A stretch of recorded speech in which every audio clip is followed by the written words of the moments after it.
The conversation continues. Political parties also weighing in. Boss's Musi Maimane standing by to also give us his reaction. The Build One South Africa has decried what it says is a failure by the Department of International Relations and Cooperation to condemn the human rights abuses in government by the ANC's longtime ally in Zimbabwe, ZANU-PF. This is all ahead of the upcoming 44th SADC Summit set to be held in Zimbabwe's capital city, Harare, this coming Saturday.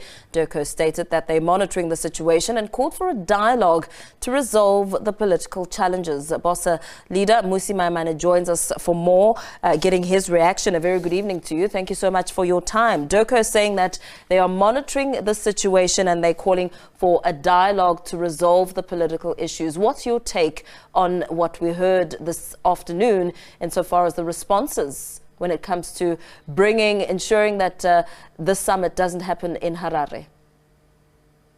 Good evening, and good evening to fellow South Africans. Zimbabwe is in a deep crisis. And that crisis is fundamentally because the opposition there has been treated like criminals in a country of their birth, where they feel they have convictions to fight for the people of Zimbabwe. Opposition members have been arrested, some disappearing, and this is not a recent thing. It has happened as far back as when President Robert Mugabe was president. So a simple statement by the South African government saying it is observing a situation where even when elections were held in Zimbabwe, the SADC Observer Mission declared that those elections were not free and fair, I think is a dereliction of duty by South Africa. It is ultimately turning a blind eye to a crisis of injustice. And no dialogue is going to resolve a violation of human rights. And therefore, I want to call and urgently state that it is time, given that we're in a state of a government of national unity, a new posture as South Africa, that in fact we move and refuse to not only participate in the SADC, but to ultimately have it move to a country upon which human rights are upheld. You speak about the government of national unity, but we know that South Africa has proven, I mean, you make mention of the election outcome as an example, that it refuses to take a tougher stance on Zimbabwe.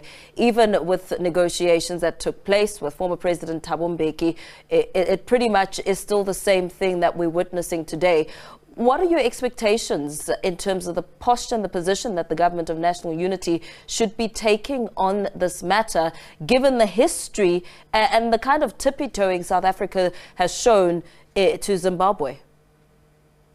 I think ultimately we need a change of positioning here. We cannot be selective in where we choose to condemn violations of human rights. We need to be consistent as a country, and that's the reset that at the very least this government can take.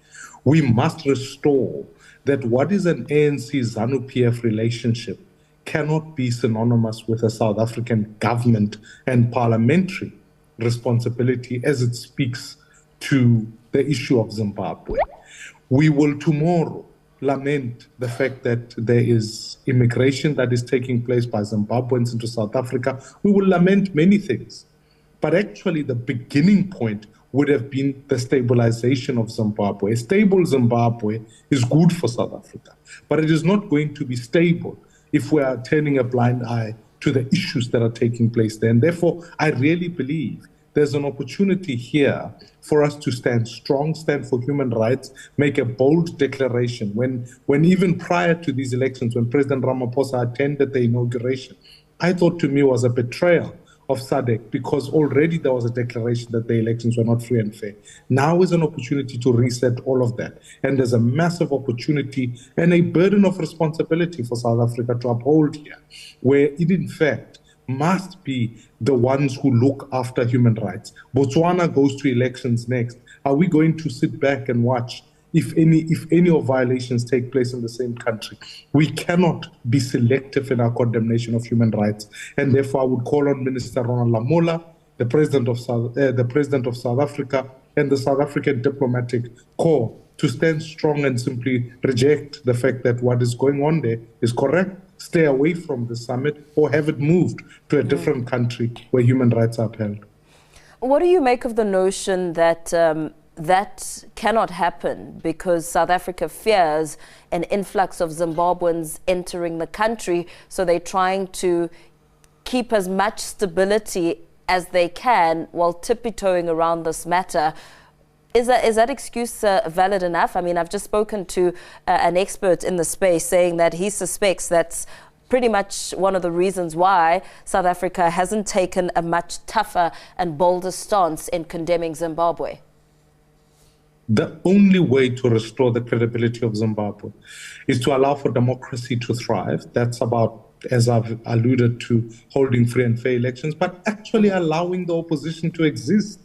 This is something that as South Africa, I must applaud the ANC for having upheld in our country, where if you are if you are in the opposition of any kind, you are allowed to say and do what you'd like, mobilize as you want.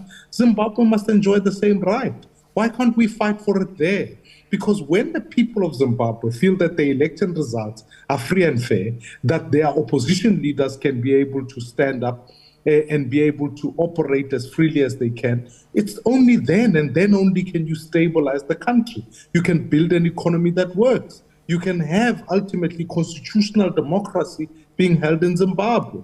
That's one of the ways. Because when I speak to Zimbabweans who are in South Africa, many of them would much rather be in their own country of birth because they want to be closer to their family and to the systems that work in Zimbabwe.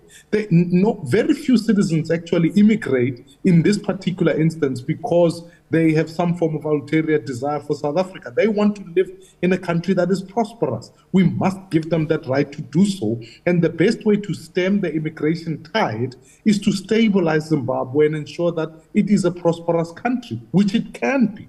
So South Africa's posture that simply says, no, well, if we allow democracy to fail in Zimbabwe, we hopefully will be able to secure our border sufficiently that Zimbabweans cannot come in, would be a simple misnomer and a poor strategy. I would suggest that it hasn't worked since the Zimbabwean government of national unity. Now is the time for us to, in fact, reset that relationship, be strong on Zimbabwe, and make it unequivocal that we are not going to tolerate violations of human rights. Even if it wasn't about immigration, a fellow African being killed by Africans is a violation of the very principle of Ubuntu and solidarity and must be condemned by all peace-loving and democracy-loving Africans. What do you think in terms of the messaging, given the position by South Africa? What does it send to the rest of the world with South Africa's position on this matter? It says if you are an ally, a former ally of the government, you are allowed to get away with violations of human rights. And we as South Africa can be selective as to how and when we choose to condemn human rights. It sends a message of ambiguity and inconsistency. It sends a message that actually African lives don't matter. Another way of putting it would be to say black lives don't matter, given that we must concede that not all Africans are black, but we must recognize that, in fact, this means the message we are sending to the world. And we cannot afford that, given our own history. As Africans, as South Africans, we came from a history of brutality and oppression.